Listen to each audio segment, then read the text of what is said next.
उसकी बूढ़ी काकी लीला एक साथ रहा करते थे, क्योंकि सुमित्रा के आगे पीछे कोई नहीं था और लीला को उसके बच्चों ने घर से निकाल दिया था, जिस कारण सुमित्रा और लीला दोनों ही एक साथ एक छोटे से घर में रहा करती थी। साथ ही वो लोग अपना पेट भरने के लिए मोमोज बेचा करते थे। उन दोनों के मोमोज पूरे गांव में बहुत मशहूर थे। सुमित्रा और उसकी बूढ़ी काकी लीला एक साथ रहा करते थे, क्योंकि सुमित्रा के आगे पीछे कोई नहीं था और लीला को उसके बच्चों ने घर से निकाल दिया था, जिस कारण सुमित्रा और लीला दोनों ही एक साथ एक छोटे से घर में रहा करती थी।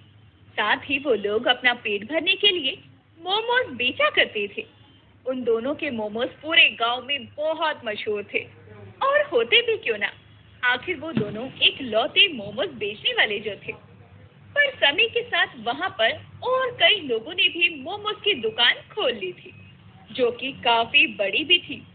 साथ ही साथ उन दुकानों में मोमोज की काफी वैरायटीज भी थी, जिस वजह से अब लीला और सुमित्रा के ठेले पर ग्राहकों की भीड़ कम होने लगती है।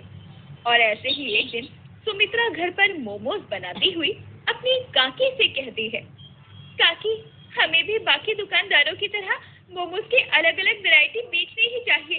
क्या पता ज्यादा वैरायटी देखकर हमारी दुकान पर भी पहले की तरह फिर से ग्राहकों की भीड़ उमड़ आए।